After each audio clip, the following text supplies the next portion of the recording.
you for visiting the Africa Rising Cycling Podcast, where we share the big and most interesting cycling stories from across the continent of Africa and from around the world where African cyclists are racing and riding. Welcome to the latest edition of the Africa Rising Cycling Podcast. We are here in the cycling city of Mulhouse in northeast France at the Tour de France, stage 14, but it's also, much more importantly, Qhubeka Day, the day that the race of Tour de France celebrates its partnership with the charity Qhubeka in South Africa. And I'm sure people know, incredible charity making bicycles for school children. And we're sat here with Anthony Fitzhenry, the founder of Qhubeka. Welcome to the podcast, Anthony. Thank you, Jeremy, and thank you, listeners. I really appreciate you giving me the opportunity. And what a wonderful day it's been, Jeremy.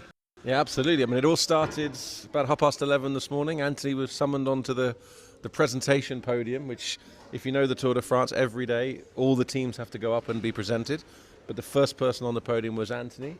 He walked up there with a brand new Qhubeka bike, which he'll talk through in a second, but also accompanied by someone pretty special. Who was that? Well, a long-time friend of the charity and a long-time friend of mine for the last 10 years. That's Mark Cavendish, and that was amazing. And amazing that he is so well recognized and appreciated by the fans and then the followers of the Tour de France, Jeremy. A really wonderful experience today. Thank you. So as you walked up on stage with that new Qhubeka bike, and it's been quite a while since you've had a new model. Can you talk the listeners through a little bit what the changes are and what this bike represents? So I think that the issue really was, the first thing was that most of the bikes that we've used over the last 25 years have failed over a certain period of time. So we needed to define what there's a crossover between quantity and quality. And so you could have a $100 bike and then you replace it every year. Or, what is the requirement? So the requirement really is that in the last 4 years of school, because that's what we focus on, is scholar mobility, is that an average child will ride for 15 kilometers to school, 15 kilometers back, and then about 1,000 kilometers over the school holidays. So what we're looking at is a requirement of about 10,000 kilometers a year. For 4 years, that's 40,000 kilometers.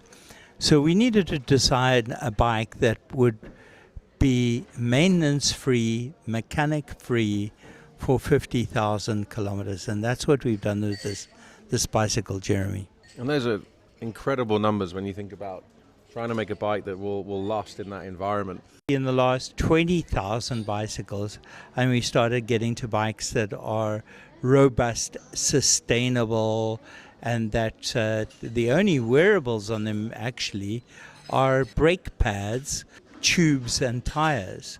And then the job we had to do was build stronger brake pads that would work, and then thicker tubes that were more puncture resistant, and then tires that were rural appropriate. Double weave, thicker rubber on them, more plastic, less rubber, and they were more resistant. And I think we have test bikes out there that have now been in test for 1,110 days. And they've done in excess of 80,000 kilometers. I mean, again, incredible numbers. You refer to this new model as the Black Pearl, and you mentioned earlier that there are less than 50 parts now in the bike to make it much more easier to manufacture and for people to build. But there's some pretty unique parts to the bike. The headset, the bottom bracket, I've noticed, are two things that I'm fascinated by. No bearings. Could you just talk through what they are and how they work? Specifically talking to the headset, so the normal old-fashioned, or not the amateur bike handlebars, you can 360 bar the handlebar and then you turn off the brake cables. So what used to happen was that we distribute bikes and then within 2 or 3 weeks there were no more brakes anymore because the children had turned the brake cables off. So what the new fork does is it restricts you from 360 barring the front handlebar. So now we see thousands and thousands of bicycles years later we're still with the brake cables.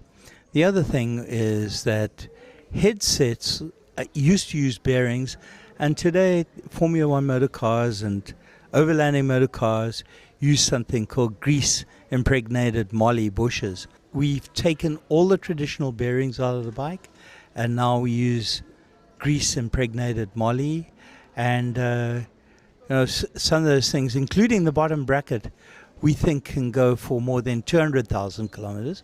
We have bicycles that have done 20,000 kilometers a year, some of our test riders, and we're really confident in the new actually simplified technology, which works and is far more robust, water proof, and also dust proof, so they last. And another fascinating thing, so our listeners might not know, but when a child receives the bike, they get a helmet, they get a lock, they get some tools, they get some spares.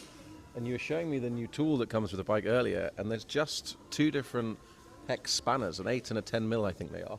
And there are no Allen keys on this bike, which is probably makes it unique in the world. There are no Allen keys, but there's a very important reason for that. That cyclists will always think of Allen keys, but in the places you operate, then maybe not as common. Allen keys you won't find in any of the villages in Africa, and the most common spanner, as we call it in the United Kingdom, is a 13 millimeter spanner or M10, and then an M6 or 10 millimeter spanner. And so we have those which are built into multi-tools. So there's two multi-tools with a spanner head, an insertion that you can tighten the spokes with, and then also that's where the tie levers are on the other side. So two tiny little tools. Every single bicycle can be repaired or maintained in the field. And what we like to say in Africa, certainly where we program, this is a mechanic-free bike. Absolutely, and I think that's such an important thing for people to realize is rather than designing a bike somewhere in the West and forcing it onto Africa, actually something that's African-made, African-designed for the purpose that it's for is absolutely vital. So if we go back to today, I mean, it's the Tour de France, the world's biggest sporting event, and you're there on stage with Mark Cavendish talking about your new bike, in front of a crowd of probably 3,000 or 4,000 people. You'd just shown the new Qhubeka movie, which we'll put a link on the show notes to see that movie, which celebrates the relationship with Tour de France. But how did it feel to be stood on stage looking out at that crowd, clapping and cheering what you've been achieving? Well, the first thing is, absolute humility and appreciation. So I think France and the French community has accepted us for the last 8 years, and it's just such an incredible privilege. So we're incredibly grateful to the Tour de France. French people really do understand the value of commuting by bike, and you can go to the cities and there are really thousands and thousands of people who commute bikes, so they get it. So what we'll do now is play a clip of Tour de France MC and commentator Mark Cavendish interviewing Anthony on the stage, or the presentation stage of the Tour de France, to a crowd of maybe 4,000 or 5,000 people, to explain Qhubeka, the bicycle, and the relationship with Tour de France. 8 years already since the beginning of this partnership between ASO and, of course, Qhubeka. The dream continues. There's still a lot of work to be done, but certainly this is heading all in the right direction, bringing bicycles to people in the need and giving them access to freedom, to mobility. This is something of paramount importance, of course, and year after year, the Tour de France is also giving the number of bicycles that it has in terms of riders, 184 new bicycles every single year for the cause as well. So today, Anthony Fitzhenry, founder of Qhubeka, is going to introduce this all-new model to us as well. Tell us more about the bike, about its capabilities, about its possibilities. Great to see you once again on the Tour de France. Welcome to you, welcome to Mulhouse, and I can't wait to hear about this bike, Anthony. Thank you. Thank you very much for hosting us, and thank you very much to the country of France for the support that they do in helping us get children to school in South Africa. This bicycle has been designed to be super resistant, robust, sustainable. These bicycles do about 50,000 kilometers without braking. no critical breakages, it's got no bearings, it's got bushes, and it's designed to be built in villages. So very simple way to assemble and very simple way to build it. So thank you very much indeed for the support, and we hope that we can continue and support many more thousands of children to get to school and have an opportunity in life. Thank you everybody. And Anthony, in your own words, you say this is what seems to be the greatest bicycle ever conceived for this kind of operation. Absolutely, it's purpose-built. It's taken us 25 years of designing the very weak spots out of it, and we think we've done it now. Special moment on stage there in front of all those people. The one thing when I spoke to people afterwards, when they saw the 90-second Qhubeka movie showing the work with the Tour de France and the children receiving bicycles, is just joy. That was the key word I kept hearing. And does that ring true with you? One of the things is I really work as hard as I can for as many hours as I can without leave and weekends, and that is really because of the joy that I feel. So every single Thursday I go into the community and I see hundreds of bicycles, hundreds of children that arrive at school. Many of them haven't slept the night before. They're terribly excited about receiving the bikes. And then in the afternoon, I get to experience the joy of 100 to 250 children riding home. And it's just the most incredible thing. It's the most significant gift that family has received in life. And it's those moments that just keep me doing it. They are so happy, and the effect is so positive. I really, really enjoyed it very much. I think that was the moment that really got me today when Sir Mark Cavendish was speaking, and he just said, everyone remembers their first bike. Everyone knows that feeling of riding a new bike. And he said a new bike, and I think that's the thing Qhubeka does more than anyone else, is new bikes for kids. So, and he stood there in front of thousands of people and said, there is nothing better than getting a bike. And I think that really distills everything that you're achieving. Ah, c'est le missile de l'île de Man, il a été champion du monde, il a gagné Milan-San Remo, il a gagné sur la Vuelta, le Tour de France, c'est Mark Cavendish! Mark, always great to see you back on the tour, and I just saw in your eyes the inspiration that you're showing towards the project Qhubeka that you know very well. You rode for Qhubeka in the latter parts of your career, but also just looking at this bike and imagining what is possible to accomplish with this bicycle, and thanks to Qhubeka. Merci à tous et bonjour. Je prends le français, mais c'est difficile pour moi. J'ai un peu de honte quand je parle, alors est meilleur en anglais, excusez-moi. This one, I rode for Dimension Data for the last part of my career, and Qhubeka was the big driving force behind me joining the team. And actually, the more people knew about the name, the better, because I was very fortunate to see a handover of bicycles in person. And I tell you, I know the bicycle has changed my life, and I think many people here, whether you race, whether you go to the shops, whether you do it for fun, it changes many people's lives. But you've never seen the impact on people's lives that you see when a child in Africa gets this bike for the first time. They know how much more they can go to school. The actual distribution, the amount of distance that a healthcare worker can travel is phenomenal, and the way it changes an individual, a community, and a country is something special. Anthony and his team have done something very, very well, and I'm super proud that the Tour de France has Qhubeka as a charity and changes so many lives. So thank you guys too. And Mark, if you will, you've also been there and seen it firsthand. You've actually been in Africa handing out those bicycles. You've participated in many of those operations. It's incredible. Like the joy, I think we all remember the first time we were on a bike. We all remember when we got the new bike. We all remember that when we were kids. Every single person here. And when you see that, you get that same joy, but it can impact on how much they can do in their actual lives, not just have fun with it. It's something pretty special.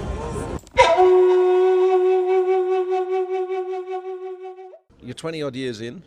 You know, this is a big moment here at Tour de France. But what's the next 5 years for Qhubeka?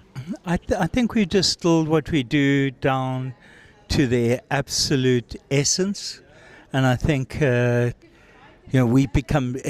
have an incredible focus on scholar mobility. We've become really good at that, and I think we've built the absolute ideal bike. It's not only the bike that helps people get through school, so there's the schoolrooms are important, the teachers are important, the curriculum is important, the support from their parents is important. But I think after that order, the most important thing is mobility. And mobility is probably the easiest thing to do, and that is you just need to arrive and give children that are walking to school bicycles. And what that ends up with is people being at school on time all the time, and their grades improve. Less people drop out, more people pass. It's an amazing privilege. So, our objective is, it's a huge objective actually. There's 8 million children that walk to school every day. 4 million are secondary school children, and It may seem fantastical, but we want to move from around about 5,000 bicycles a year to 20,000, 50,000, 100,000, 200,000. And our objective really is focusing on the 4 million children in secondary schools that walk to school. And if we can address that, I think we can shift academic outcomes, and we can make a significant dent in poverty in Southern Africa.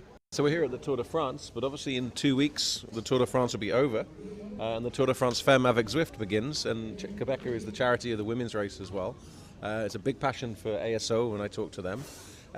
You once told me that a lot of the school children start their walk to school in the dark. And then return in the dark. And a lot of those children are female children. So what effect does getting your bikes have on the female scholars? It definitely makes a huge effect. So girls have more control of their transport now. They can attend school, they can go and do family chores, they can go and visit family members, all in safety. And they don't have to rely on transport or walking where they get victimized. So it makes a massive impact. And we've seen a whole lot of positive effects in terms of the reduction of teenage pregnancies, and definitely anecdotes around girls feeling safer and able to explore their better options in life. That's hugely important. And obviously, by being partnered with the Tour de France and the Tour de France Femme avec Zwift, you hope that some of these kids will see these athletes, sometimes from Africa, coming through, which we've had for many years. And you hope some of these kids will be like, I might want to be a cyclist like Janse van Rensburg from South Africa, or Adrian Nyanshuti from Rwanda, or Biniam Gamai here at Tour de France. Would that be a nice outcome for your project? Funny enough, in these communities, they quickly get to know what my mobile phone number is. And I literally get hundreds of children a day applying and asking for bikes and asking for introductions to race teams and clubs, etc. And I think it's changed the dynamic in South Africa. And there are so many more people that think that riding a bike is not what poor people do. It's become a lifestyle and an ambition, and certainly hundreds of thousands of children now watch the Tour de France and want to be club riders, professional riders. There was a nice moment earlier in the race village where, Anthony, you met with Mr. Govonu, who's the race director of Tour de France, the course designer, and you were with him this time last year when your friend Adrian Nyanshuti took on the stage of the Tour de France on a Qhubeka bike, and the course director said it was impossible on that bike, What happened next? Well, Adrian said, we were concerned, obviously. We didn't want to come on the world stage and have a failure. But Adrian just said, I've gone through the genocide. I lived in these communities where I rode to school. And, riding to the top of this climb is nothing in comparison to what I've been through life. And he easily went up to the top and got there. So I think it's just a different perspective, and the difference of hardships in the developed world versus the rural world. What a wonderful moment. Anthony, you have a lot of corporate donors and you have a lot of grassroots donors. Like, how can people get in touch and how can people help the charity? I think if you're an individual donor, you can go to our website and there are links for the particular countries that you're located in. But if you're a corporate and you're interested in having a discussion, then send an email to info@qhubeka.org and we'll respond to that, and we'd love to engage you. Perfect. We'll put those links on the show notes as well. Well, look, it's getting late now in Mulhouse. It's been a very long day for you and the Qhubeka team. Congratulations on Qhubeka Day. Wonderful. Thank you very much, Jeremy. Thank you for giving me the time, and thank you to the audience for listening. We hope you enjoyed today's episode of the Africa Rising Cycling Podcast. If you like what you have heard, please do share our podcast with your friends and on social media. Leave us a review or even make a donation to Africa Rising Cycling. All of this will help us to continue to bring you fascinating stories about African cycling.